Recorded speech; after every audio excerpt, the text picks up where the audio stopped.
बढ़ेंगे। 3 देशों के दौरे पर रवाना हुए हैं PM Modi. Canada, Croatia, Cyprus के दौरे पर पीएम मोदी। 2 दशक में किसी भारतीय पीएम का ये साइप्रस का दौरा होने वाला है। कनाडा में G7 समिट में शामिल होंगे। कनाडा के बाद क्रोएशिया के दौरे पर रहने वाले हैं और 5 दिनों में 3 देशों के दौरे पर पीएम मोदी। अपने आप में दौरा बेहद खास। G7 समिट में शिरकत करेंगे, जहां पर वैश्विक स्तर पर ऐसे तमाम मुद्दे जिनको लेकर वार्ता और चर्चा होने वाली है। 3 देशों की यात्रा बेहद बड़ा डिप्लोमेटिक मिशन ही रहने वाला है। 5 दिन 3 देशों का यह दौरा। सबसे पहले जिस तरीके से वो साइप्रस जाएंगे और 2 दशक में ऐसा पहली बार होने वाला है जब भारत का कोई पीएम साइप्रस जाएगा। अपने आप में ये बेहद खास हो जाता है। उसके बाद G7 में शिरकत करेंगे। जिस तरीके से ये बेहद बड़ा सस्पेंस बना हुआ था कि क्या भारत इस बार G7 में शामिल होगा या नहीं, लेकिन उसके बाद जिस तरीके से कनाडाई पीएम ने खुद पीएम मोदी को फोन करके न्योता दिया और उसके बाद अब G7 शिखर सम्मेलन में पीएम मोदी शिरकत करने के लिए जाने वाले हैं और उसके बाद वो क्रोएशिया जाएंगे। बेहद बड़ा ये डिप्लोमेटिक मिशन पूरे 5 दिन का रहने वाला है, जहां पर 3 देशों का दौरा पीएम मोदी करेंगे। तमाम ऐसे मुद्दे जिनको लेकर चर्चा की जानी है और विचार विमर्श किया जाना है, जिसमें टेक्नोलॉजी, ऊर्जा, वैश्विक चुनौतियां बेहद महत्वपूर्ण मुद्दे रहने वाले हैं। किस तरीके से भारत अपना योगदान इनमें देगा। G7 शिखर सम्मेलन जिसमें वो भाग लेंगे, जो अपने आप में एक बेहद बड़ा सम्मेलन। 6ठी बार G7 समिट में पीएम मोदी हिस्सा लेने वाले हैं।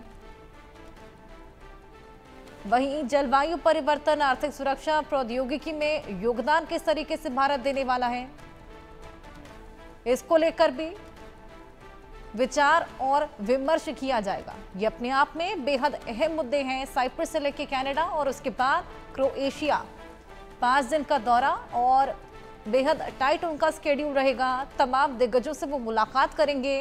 अपने आप में ये बेहद बड़ा डिप्लोमेटिक मिशन रहने वाला है और इसी के लिए पीएम मोदी की रवानगी हो चली है। आज सबसे पहले साइप्रस, 2 दशक में ऐसा पहली बार जब भारतीय पीएम कोई साइप्रस जाने वाला है। साइप्रस के बाद कनाडा और कनाडा में G7 में शिरकत करेंगे। 6ठी बार ऐसा है जब भारत से पीएम मोदी यहां पर G7 में शिरकत करने वाले हैं और उसके बाद क्रोएशिया में ये पहली यात्रा किसी भी भारतीय पीएम की रहने वाली है। तमाम द्विपक्षीय संबंधों पर यहां पर चर्चा की जाएगी। क्रोएशिया में जिस तरीके से किसी भी भारतीय प्रधानमंत्री की पहली यात्रा है, तो सबसे पहले तो संबंधों को यहां पर और मजबूत किया जाएगा और उसके बाद साइप्रस के राष्ट्रपति से या फिर क्रोएशिया के राष्ट्रपति से खास बातचीत कर तमाम ऐसे मुद्दों को लेकर विचार और विमर्श किया जाएगा। मेहंदी गर्ग हमारे सहयोगी, उनसे और जानकारी लेंगे। मेहंदी, ये 3 बेहद अहम देश हैं जहां पर पीएम मोदी जाने वाले हैं। 5 दिन का ये दौरा अपने आप में बेहद खास और जिस तरीके से लगातार सस्पेंस बरकरार था, क्या इस बार G7 में भारत जाएगा या नहीं, लेकिन आखिरकार अब पीएम मोदी का ये 3 देशों का दौरा और 2 जगह भारतीय पीएम पहली बार जाने वाले हैं, अपने आप में बेहद खास।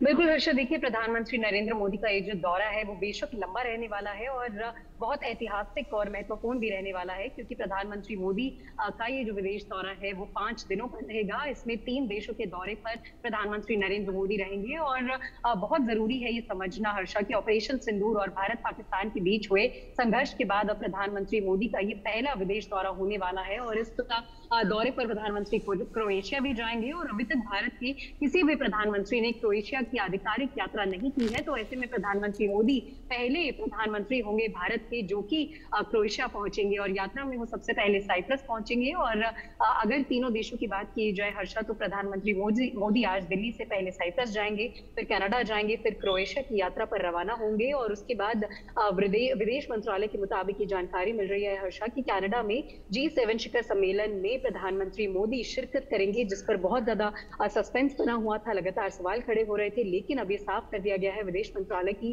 तरफ से भी कि G7 शिखर सम्मेलन में शिरकत करने के लिए प्रधानमंत्री मोदी जरूर पहुंचेंगे। ऐसे में साइप्रस भी जाएंगे और क्रोएशिया भी जाएंगे। तो इसके बाद 18 जून को प्रधानमंत्री मोदी क्रोएशिया जाएंगे हर्षा और उसके बाद 19 जून को भारत लौटेंगे। तो बेशक बहुत महत्वपूर्ण ये पूरा जो दौरा है वो रहने वाला है। इसमें बहुत ही डिप्लोमेटिक चर्चाएं जो है वो दूसरे देशों के साथ होगी। और G7 में जिस तरीके से बिल्कुल मेहंदी, बेहद महत्वपूर्ण ये दौरा और महत्वपूर्ण मुद्दों को लेकर भी चर्चा, साथ ही बहुत स्ट्रॉन्ग यहाँ पर रिलेशंस होंगे इस पूरे यात्रा के बाद।